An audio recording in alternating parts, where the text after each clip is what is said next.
Welcome back to Self Care Haven and Narcissism. This is your host, Shahida Rabi. I am a best selling author and researcher specializing in narcissism and psychopathy. And today we're going to be talking about the red flags of the female psychopath. Now, I've written a lot of viral articles on female narcissists and how they operate. So if you're thinking of it as a kind of spectrum, think of the female psychopath being all the way at the end of that spectrum, the most extreme forms of behaviors. But we're going to go into some of the unique indicators as well as the overlaps with narcissism that female psychopaths demonstrate in this article. And you can always access the full article in the link that I'll provide in the description. But I know that some readers prefer to have the article read out loud so they can absorb it better. So this is a reading of that article with some commentary interspersed throughout. They can be your exes, your parents, your therapists, your nurses, school teachers, professors, colleagues, friends, and foes.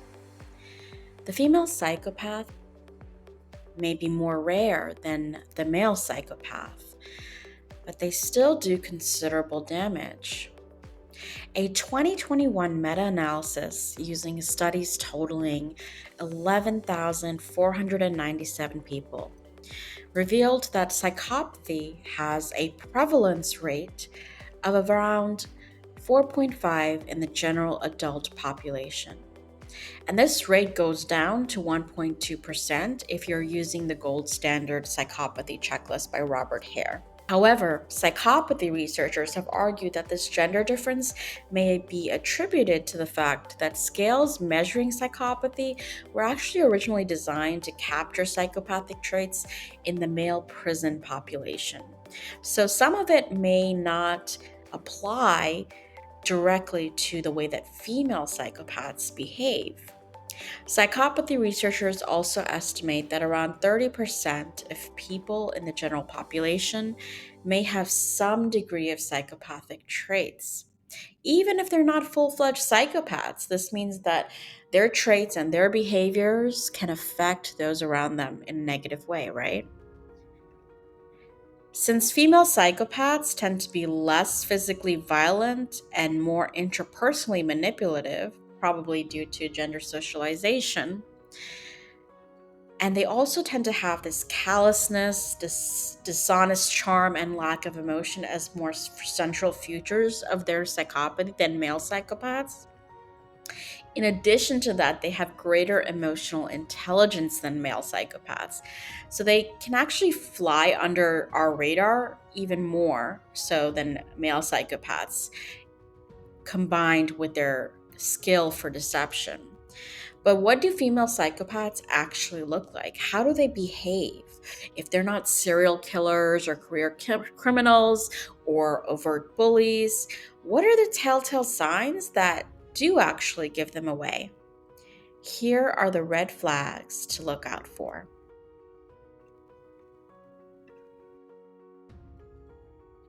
The first red flag, or set of red flags you should watch out for, is the fact that female psychopaths tend to be superficially charming at an alarming rate. They can wear many masks. They are easily bored and they take sadistic pleasure in people's pain. They like to create chaos for fun. Much like male psychopaths, female psychopaths are just as charming. They use their cognitive empathy to mirror the socially acceptable emotional responses that they observe in others. That's how they're able to escape detection. They wear many masks and many personalities, adapting like chameleons to the context at hand.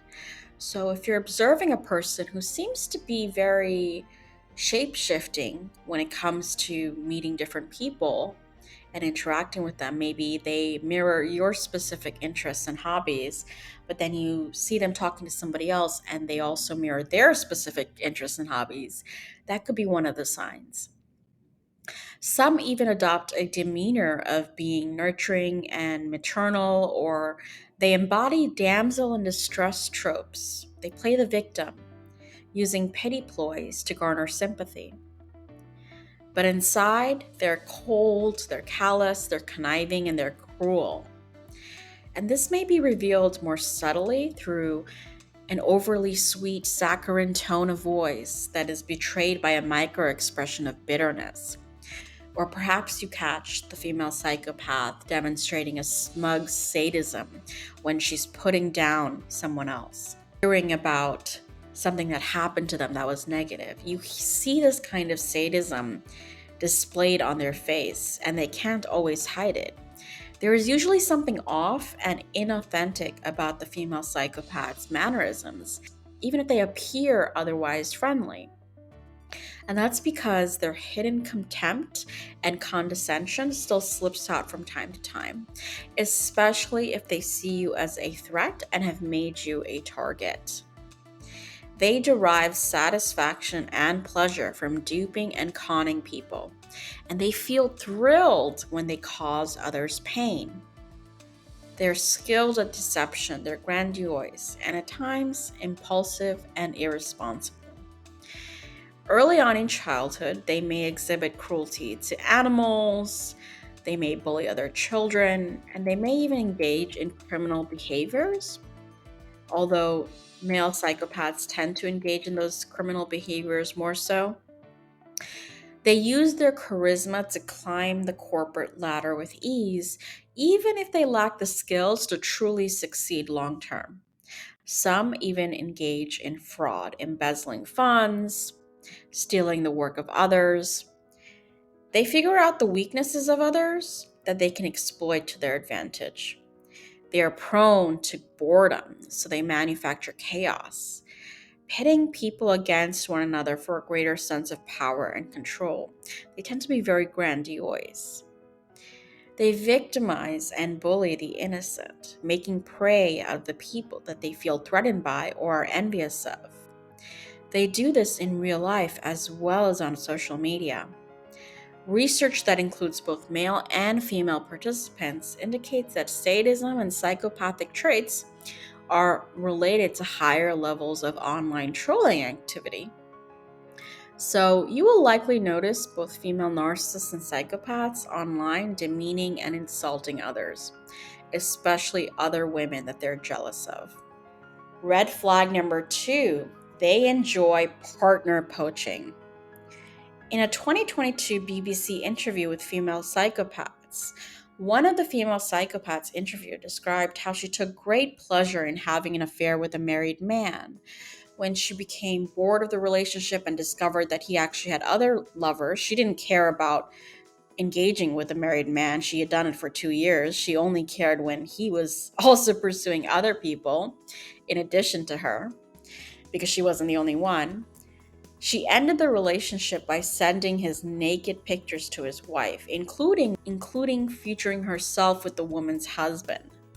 When people asked her why she would be so delighted in flaunting this to his wife with so much nonchalance, because she didn't care that she was hurting the wife. She could have easily sent a text message saying, "Hey, I've been sleeping with your husband." She could have done a number of different things, right? But she chose to send a naked picture of herself and that man.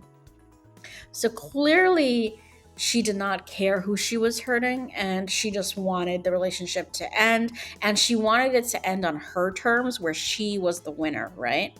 So female psychopaths go out of their way to engage with partnered men as a chronic pattern, and they take sadistic pleasure in doing so. So when people ask this woman, why would you hurt the wife? She didn't do anything to you. Obviously, there are other ways to communicate to the wife than doing this. She said, "Well, it must have been because of my callousness, and life isn't fair." So yes, it was indeed because of her callousness. But also, these types of people do take sadistic pleasure in getting the upper hand, in winning.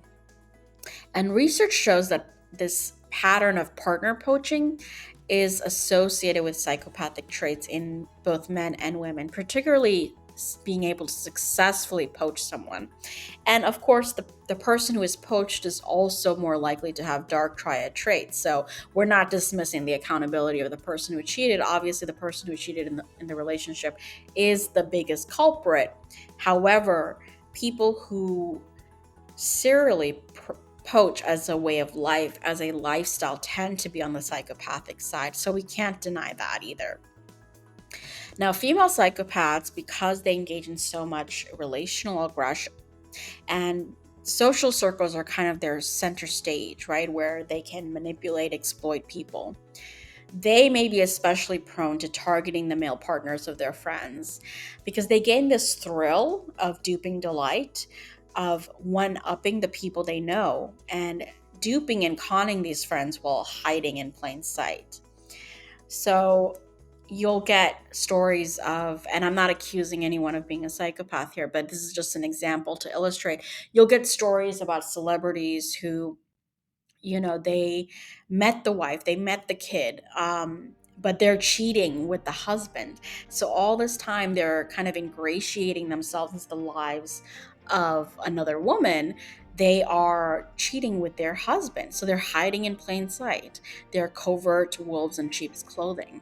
And they get pleasure out of this duping delight, right? Psychopaths get a pleasure out of duping people. And presumably they perceive it as winning when they poach someone. But actually, research shows that poached relationships tend to be lower quality relationships. So either way, nobody's the winner here. Obviously, the spouse is the only victim in this scenario, and the other two are perpetrators. Third red flag: they engage in relationally aggressive behavior to sabotage others, and they're particularly envious of those they target. Now, research shows that both narcissistic and psychopathic traits are associated with malicious envy. Now, this is the type of envy that drives destructive behavior towards others. So it's not just that someone looks at someone they envy and thinks, oh my God, they have the life that I want. I'm going to take the productive steps to meet those same goals. That's benign envy. Malicious envy is looking at someone who has what you want and thinking, I'm going to try to destroy it, undermine them, sabotage them, slander them.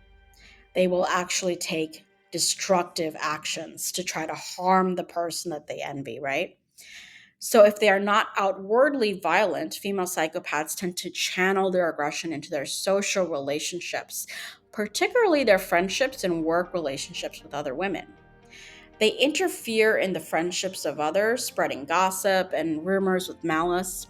And this enables them to play people against each other so they can be the dominant friend in the group that others rely and depend on. In the workplace, they may not target those who they need the support of. For example, they will likely not be aggressive towards the boss, their boss who pays their salary, but they will target other employees who seem to be surpassing them. And they'll attempt to undermine them in a way that depicts themselves as innocent.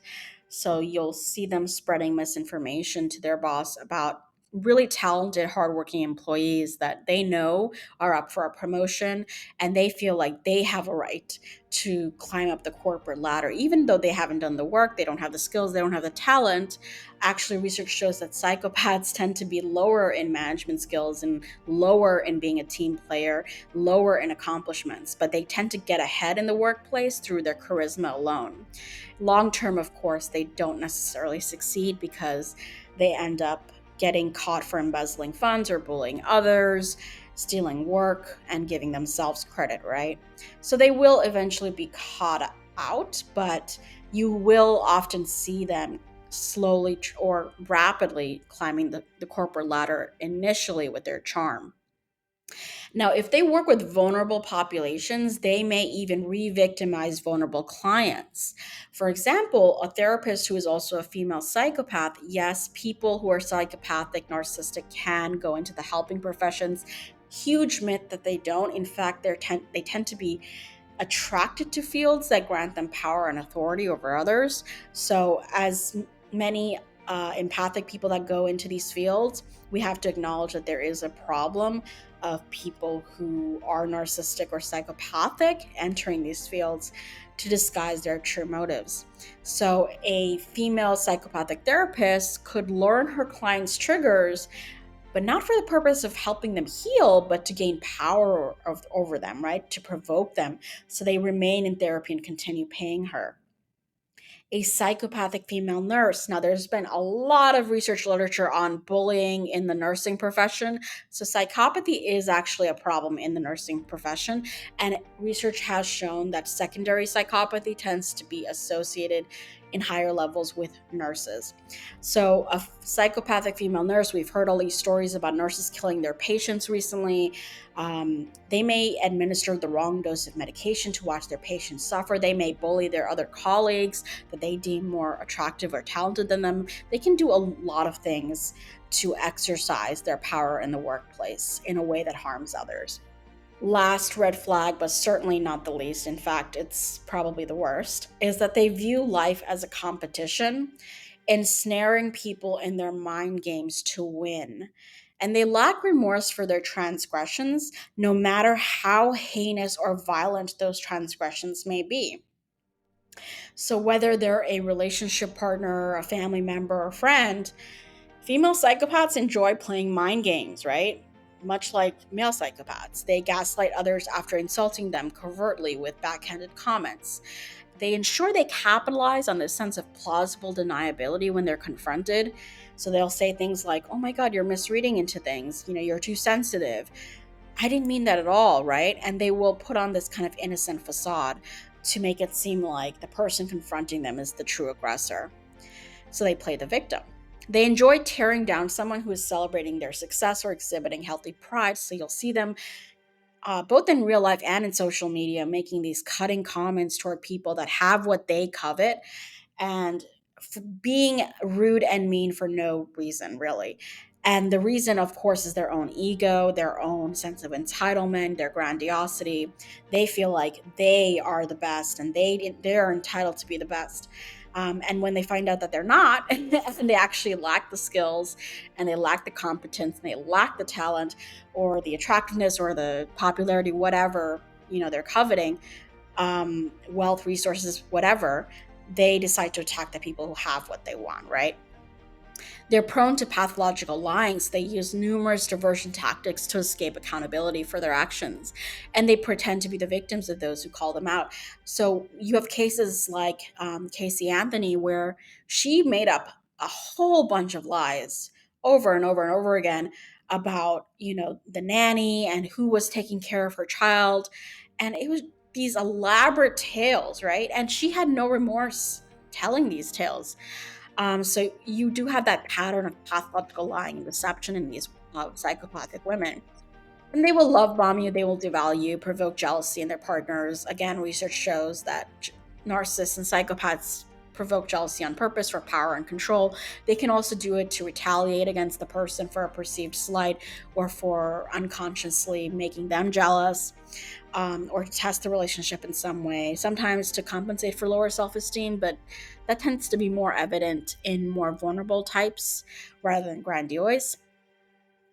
They misuse their sexuality to their advantage. So, again, we've talked about how they can flirt and sleep with coworkers and bosses to get ahead in the corporate world. They can try to target the husbands of their friends. The husbands, of course, share accountability, probably the most accountability for cheating on their wives, but they do this as a pattern, right? So it cannot be dismissed. They can lead parasitic lifestyles.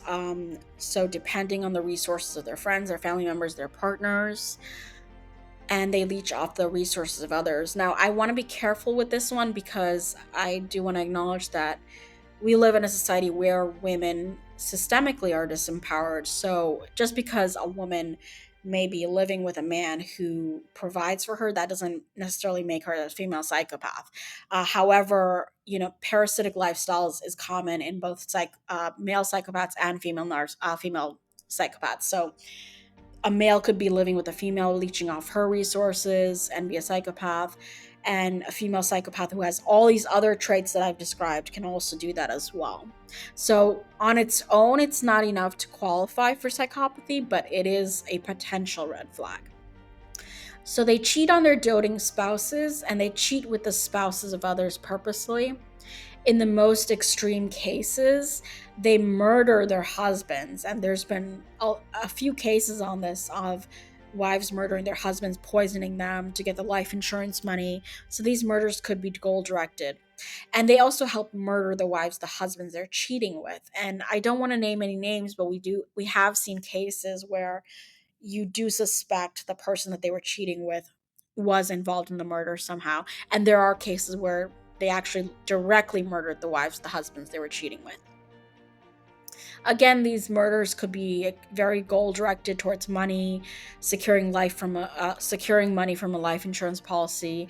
It could be orchestrated for retaliation, or it could just simply annihilate a sense of threat, remove a challenge in a way of one of their perceived goals, because psychopaths look at everything as, oh, this is just an obstacle in my way, so I'm just gonna take it out. And it's as simple as moving an object out of the way.